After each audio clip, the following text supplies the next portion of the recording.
Bismillahirrahmanirrahim. Assalamu alaikum. Today I am here with you with INSET training session number 2 and I am Mrs. Arafat. Today's topic of INSET training was already shared with you, which is FVA project expectations from team members. Objectives are to discuss the desired qualities required to have in FVA members, to guide properly regarding expectations, and to share the basic criteria of virtual teaching. So, how many times have you said to yourself, employers are so difficult to figure out? हम ऐसा ही सोचते हैं कि जहाँ हम job कर रहे हैं वहाँ का जो भी लीडर है, सुपरवाइज़र है, प्रिंसिपल है, सेक्शन हेड है, ही और शी इज़ सो डिफ़िकल्ट. क्या एक्सपेक्ट करते हैं वो हमसे? A perfect employee? ऐसा ही सुना है हम सब ने अपनी लाइफ में बहुत दफ़ा, मैंने भी यकीनन. We aren't looking for a perfect employee. Instead, we are looking for the right employer. Yes, everyone, I think. Nobody is perfect in this world except Allah, definitely. The focal point of all relationships is fulfilling each other's expectations. ये सिर्फ employers और employee के लिए लागू नहीं होता. हम सब अपनी लाइफ में एक दूसरे की एक्सपेक्टेशंस पर पूरा उतरने के लिए कोशिश करते हैं. वालदैन की औलाद पर जो ज़िम्मेदारियां हैं या औलाद की वालदैन पर जो फ़राइज़ और ज़िम्मेदारियां हैं, हम सब उसको भी उसी तरह पूरा करते हैं. सिमिलरली ये यहाँ पर भी आ जाता है. This applies in our personal life too as well as in our professional life. Employers और एम्प्लॉय का रिलेशनशिप में भी ये चीज़ यकीनन लागू होती है. When you are recruited into an organization, you are expected to possess a certain set of qualities, attributes, and skills, which obviously you people are having all of them. The core technical skills required might vary depending on the job position.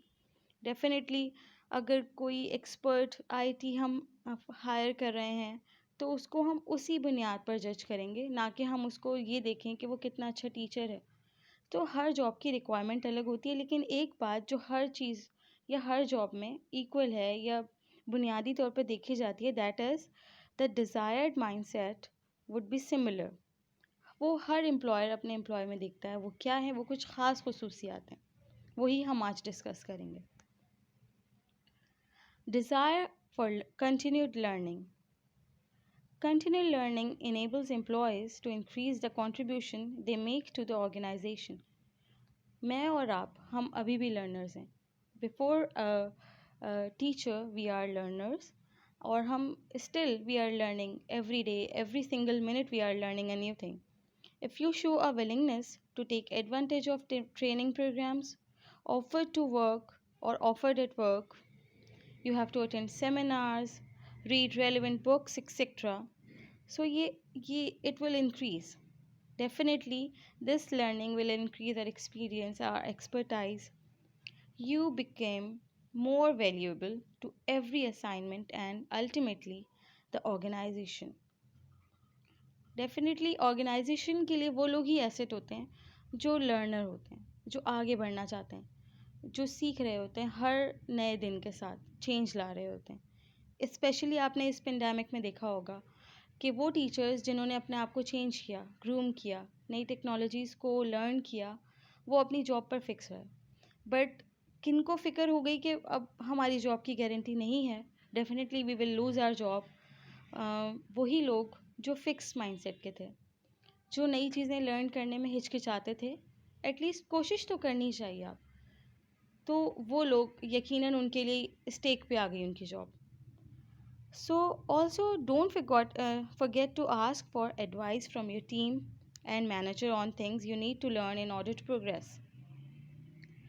Your yearning for learning is something that will give you a lasting success. Organizations try to gauge this quality in candidates and use it to screen them for the job. Definitely वो देखते हैं कि आप में कितनी ज़्यादा, कोई भी आपको हायर करेगा, हम ही नहीं, आप कहीं पे भी जाएंगे तो वो यही देखेंगे कि आपके अंदर कितनी अर्ज है लर्निंग की. Nobody wants to hire someone unwilling to grow in their organization. Similar, this personality trait in people are neither respected by their seniors nor their peers. The willingness to learn new things is essential quality in an employer expectations list. सबसे top पे इसीलिए सबसे पहले list में हमने इसी को डाला है. हर ऑर्गेनाइजेशन में not only our FEA members should equip or should eager to learn. अगर आप कहीं पे भी होते हैं तो आपकी ये learning eagerness will make you grow. Team spirit. Employers know that their employees are more productive and tend to become more loyal and committed to the organization when they see themselves as an integral part of a team. अकेले हम कुछ भी नहीं हैं. मैं भी अकेले कुछ नहीं कर सकती. मुझे हमारी टीम को FVA को आप सबकी support. We all are together making a team and we'll grow this project. Similarly हर जगह एक टीम का होना बहुत ज़रूरी है. अकेला इंसान कुछ नहीं कर सकता. Team players show a willingness to collaborate with others in order to execute work assignments and accomplish goals. अकेले हम कैसे पूरा करेंगे? कोई भी टास्क हमें दिया जाएगा, मैं अपना पार्ट प्ले करूँ, आप अपना पार्ट प्ले करें, then definitely nobody will burdenized और task will timely achieved. ये हम सब जानते हैं और यकीनन आप सब भी जानते हैं. This is a kind of refresher, जो वही चीज़ें जो हम करते भी हैं अपनी लाइफ में, लेकिन बाज़ दफ़ा अननोइंगली हम उसे उस तरीके से नहीं कर रहे होते जिस तरह हमें करना चाहिए. लेकिन जब हम एक रिफ्रेशर कोर्स करते हैं और हमें पता चलता है कि इस चीज़ की हमारी लाइफ में और हमारी प्रोडक्टिविटी इंक्रीज़ करने में कितना हाथ है, तो हम और ज़्यादा उसे हम लगन के साथ करना शुरू कर देते हैं. Patience. An employee who is extremely demanding and fastidious about the task will always lose out in potential opportunities. अब आप कहते रहें कि मेरी बात सुनी जाए, जो मैं कह रहा हूँ वो हो जाए. Don't be in hurry. Wait, have patience. Your boss will instead prefer someone who is willing to do every duty which is assigned to them. Definitely कोई भी बॉस अपने एम्प्लॉय को बर्डनाइज नहीं करता. Boss is there to divide burden equally.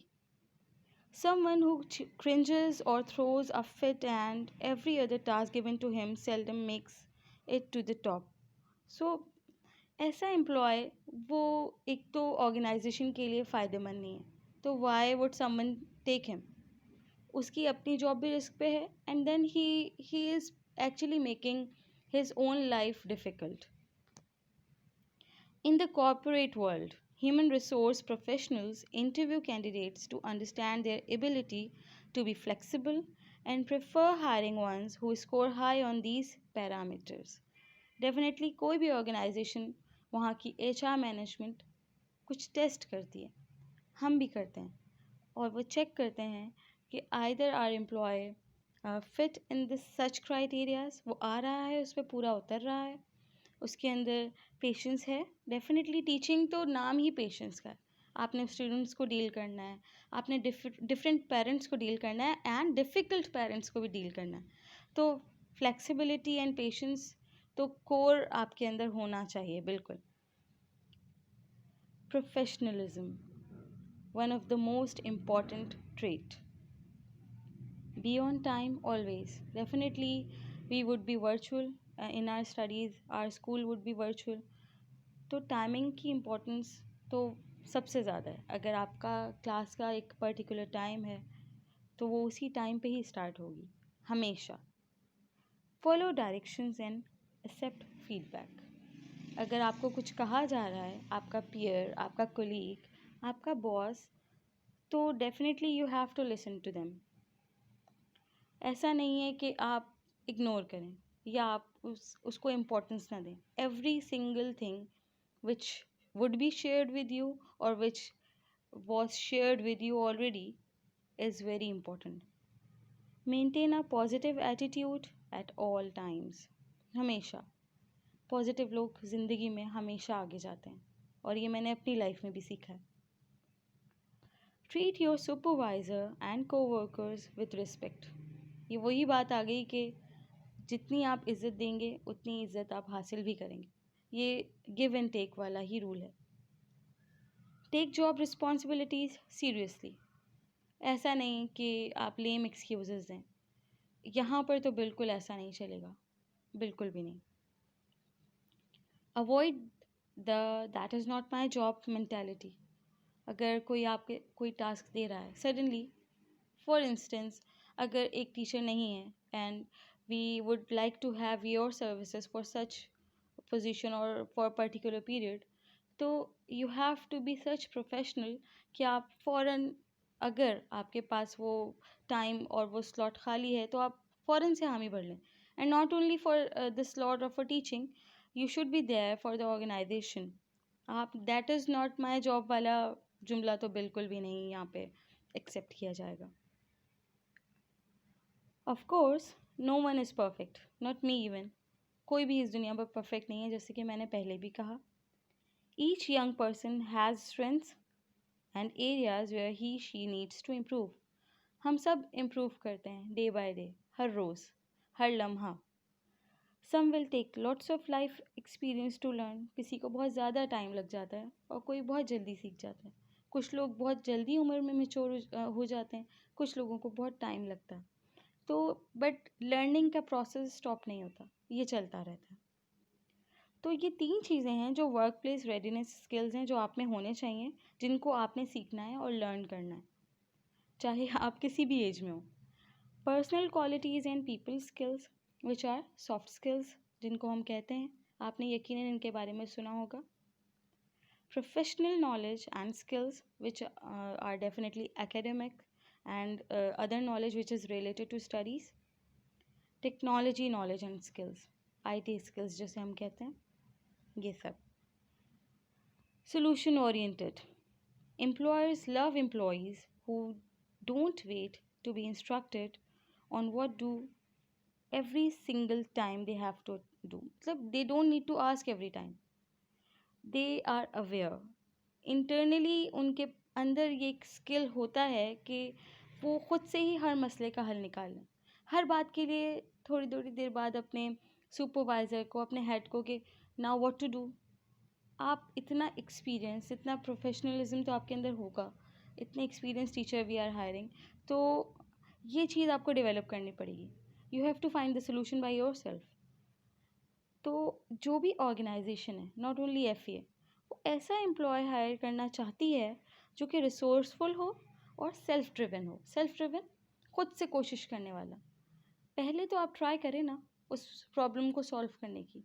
Solve करने से पहले ही आप चाहते हैं कि कोई और उसका सोल्यूशन ढूंढ के ले आए, तो वाई यू आर देयर?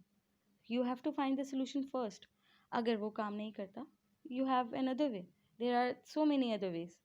अगर फिर भी वो काम नहीं करता, then you go to the supervisor और योर हेड और सेक्शन हेड और whatever. They also want employees who know when and how to react to complex situations without being prodded. Teaching is a profession, जैसे कि मैंने पहले भी अभी बताया कि पेशेंस चाहिए हमें। ऐसा नहीं है कि प्रॉब्लम आई नहीं और आप पैनिक क्रिएट कर दिया, खुद भी परेशान है, अपनी टीम को भी परेशान कर दिया। नो, हैव पेशेंस और कामली आपने उसको सोल्यूशन को फाइंड आउट करना है। कोई भी ऐसी चीज़ दुनिया में नहीं होती जिसका हल ना हो। मसला तभी आता है, उससे पहले उसका हल आ चुका होता है। ये बात तो मैं मानने लगी हूँ अब। तो आपने क्या करना है कि बिल्कुल आपने पेशेंस से काम लेना है और you have to find the solution, और वो है, वो मौजूद है। ऐसा नहीं है कि सोल्यूशन नहीं है। When an organisation is experiencing down time, सबका आता है, हम सबका अपनी लाइफ में भी डाउन टाइम आता है। They need employees who can look for creative ways to make things better. An employer looks for an employees who can accept and solve problems. Definitely. Problems को तो सॉल्व आपने ही करना है। आप अगर क्लास में टीचर हैं तो उस वक्त आप लीडर भी हैं, आपने ही उसको सॉल्व करना है। There is no one else to solve your problems. बल्कि ऑर्गेनाइजेशन में हर टीचर एक लीडर है और वो अपनी ऑर्गेनाइजेशन के प्रॉब्लम्स को अपना प्रॉब्लम समझ कर चलेगा, बिकॉज एक्चुअली वो ऑर्गेनाइजेशन, ये प्रोजेक्ट, ये आपका प्रोजेक्ट है। जैसे कि हमने कहा टीम स्पिरिट में कि हम अकेले कुछ भी नहीं हैं, हम सब साथ में एक ताकत हैं। और वही चीज़ यहाँ पर भी आएगी कि जब सब मिलकर चलेंगे तो मसाइल नहीं होंगे, बल्कि मसला भी नहीं होगा, यकीनन, इंशाअल्लाह उल अज़ीज़।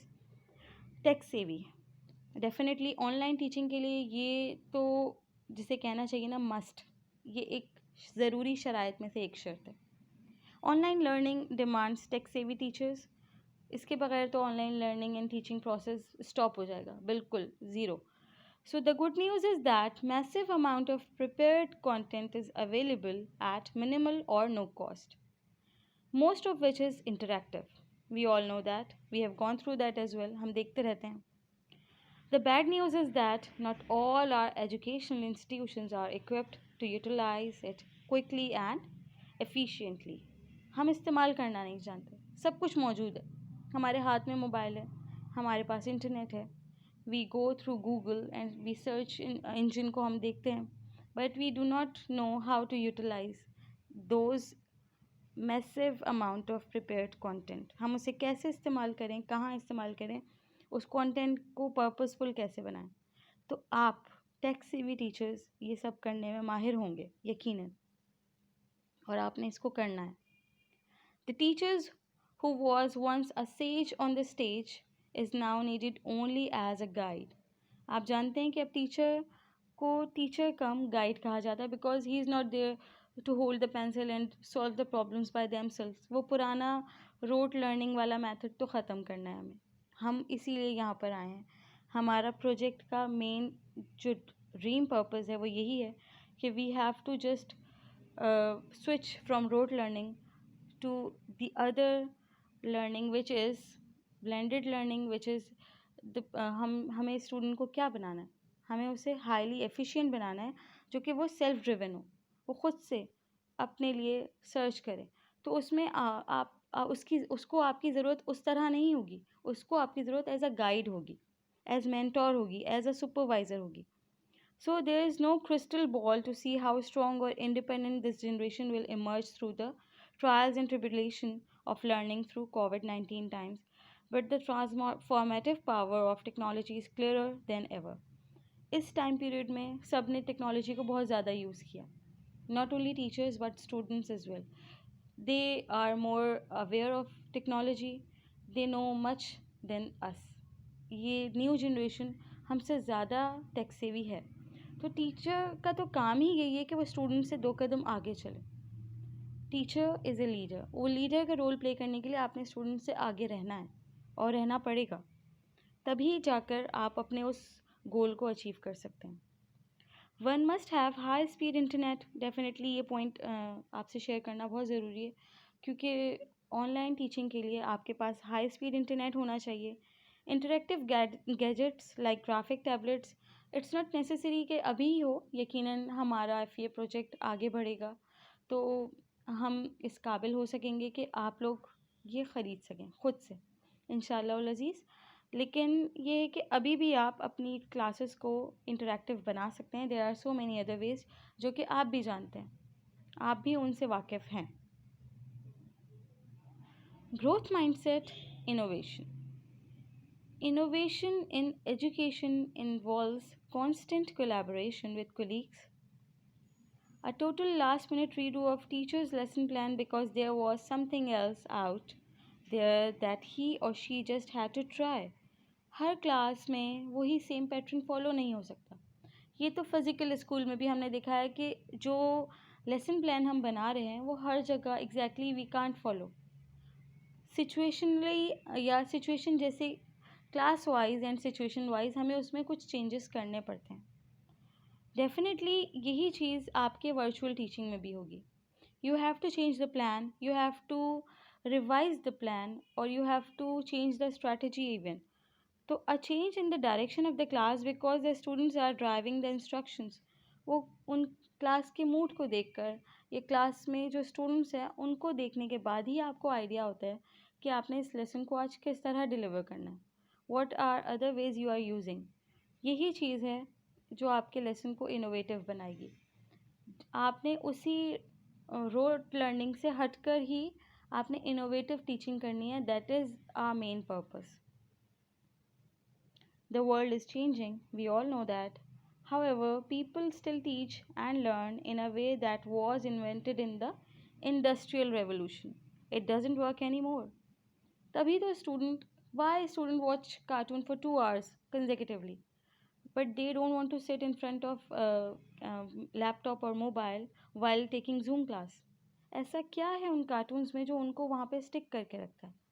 सो you have to use that glue जो कि स्टूडेंट को स्टिक करके रखे आपके साथ और वो आपसे कनेक्टेड रहे. Interaction. Interactive classes will make him sit in front of that computer और लैपटॉप. वही बात है, वो आपको वो चीज़ लानी है अपने अंदर. Fixed mindset people dread failure, feeling that it reflects badly upon themselves as individuals, while growth mindset people instead embrace failure as an opportunity to learn and improve their abilities. Definitely ऐसा नहीं होता कि हमेशा हम जो हैं वो achieve करते रहें. सक्सेस हमारे रास्ते में है, फेलियर्स भी आते हैं, लेकिन हम उससे डिसअपॉइंट नहीं होते. We learn from that failure. वो फेलियर हमें बताता है कि ये जो काम किया इस तरह ये ऐसे नहीं करना, अब इसके लिए we have to find the other way. वो कुछ और करना चाहिए था जो काम करेगा और जिससे ये फेलियर जो है वो चेंज हो जाएगा इनटू आवर सक्सेस. डेफिनेटली. तो वो आप फिक्स माइंड सेट के होंगे तो आप फेलियर के बाद आप बैठ जाएंगे नहीं. We have to continue and we have to find the ways to change the failure into success. Ownership. The term ownership comes from concept called psychological ownership, which means we can feel like we own. एक चीज़ हमारी होती है, हम उसके लिए जान देने को तैयार होते हैं बिकॉज वो हमारी होती है. FPA प्रोजेक्ट भी आपका है, यकीनन हम आपसे उसके लिए जान नहीं मांगेंगे, but something even if it's not a physical object at work, हम यूजुअली एक फिजिकल ऑब्जेक्ट को ही समझते हैं ना कि ओन करना वो हमारा है. But the thing our job it ask for ownership. We take ownership when we assume responsibility over target और रिजल्ट. हम ओनरशिप लेते हैं कि ये काम हमने करना है और रिजल्ट ओरिएंटेड काम करना है, हमें इस टारगेट को अचीव करना है. ओन करते हैं हम उस प्रोजेक्ट को फ्रॉम स्टार्ट टिल एंड. हम उसमें कोई लूप होल नहीं छोड़ते बिकॉज़ वो हमारी चीज़ है, हमें हमारे दिल के बहुत करीब होती है, तो हम चाहते हैं कि वो कामयाब हो जाए. और कामयाब वो तभी होती है जब 100% हम उसको देते हैं. It's the opposite of passing the buck और मेकिंग एक्सक्यूजेस. ये नहीं चलता. अगर आप किसी चीज़ को ओन करते हैं तो आप उसके लिए एक्सक्यूज़ कभी नहीं देते, कभी भी नहीं. Someone with a strong sense of ownership would say, I need to do this task, I can do it, and I therefore own the responsibility for achieving success. मैं कर दिखाऊंगा. यकीनन हम सब मिलकर कर दिखाएंगे. It's essential for employees to understand how their goals connect to the larger objectives of the organization. एक एम्प्लॉय, उसकी इम्पोर्टेंस इतनी ज़्यादा है, it work as a pillar. अगर उसका पोटेंशियल यूज़ नहीं होगा तो यकीनन 100% abilities, 100% minds are not working. तो इफ़ेक्ट करता है, वो आपके टारगेट को अचीव करने में इफ़ेक्ट करता है, डेफिनेटली करता है. हर एक शख्स, every single person matters. Millennial employees in particular drive purpose and feel more engaged when they understand how their work directly contributes to the organization's success. Directly. आप सबकी एफर्ट्स कंबाइन होकर ही किसी चीज़ की कामयाबी का बनेंगी ज़ामिन. Taking responsibility of success. Students के लिए आपने ज़िम्मेदारी लेनी है. आप हर एक सिंगल स्टूडेंट के लिए ज़िम्मेदार हैं. ऐसा नहीं कि now he is not listening so I don't care, बाकी 4 तो मेरी बात सुन रहे हैं, ये 5वां नहीं सुन रहा, let it go. No, you are responsible for the whole class. Every single student is your responsibility. You are being accountable, and accountability isn't easy.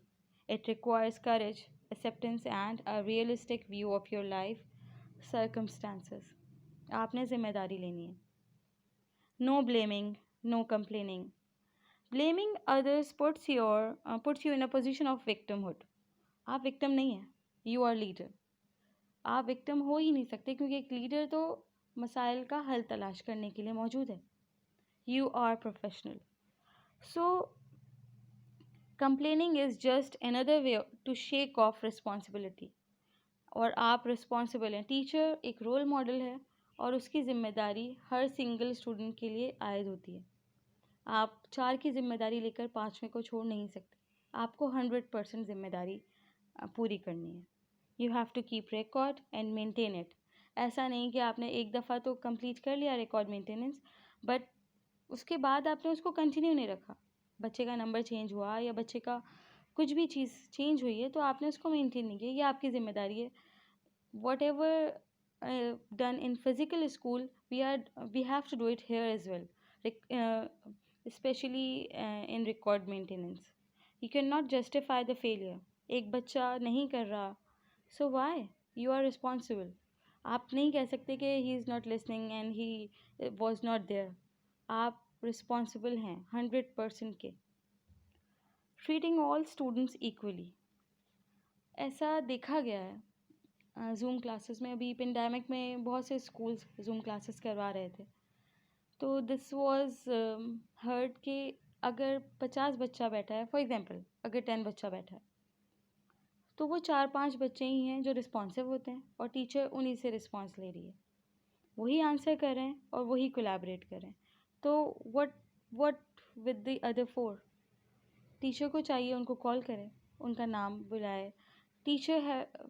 Teacher को पोक करना है उन्हें. यही तो काम है आपका. आपको पता होना चाहिए कि ये 6 बच्चे जो हैं बहुत ज़्यादा पार्टिसिपेट कर रहे हैं. What happen with the other 4? और आपने उन 4 को वो असल जिम्मेदारी तो आपकी उन 4 के लिए आ गई, क्योंकि दीज 6 आर एक्चुअली कोलैबोरेटिंग. खुद से वो आ रहे हैं, खुद से जवाब दे रहे हैं, खुद से आपसे बात कर रहे हैं, खुद से रिस्पॉन्स कर रहे हैं. बट दोज अदर 4 जो कि नहीं कर रहे रिस्पॉन्स, जो कि पार्टिसिपेट नहीं कर रहे, आपने उनको इस हद तक इन्वॉल्व करना है, इतनी दफ़ा उनको इंगेज करना है कि ग्रेजुअली वो उन 6 में शामिल हो जाएं. Foster emotional intelligence skills.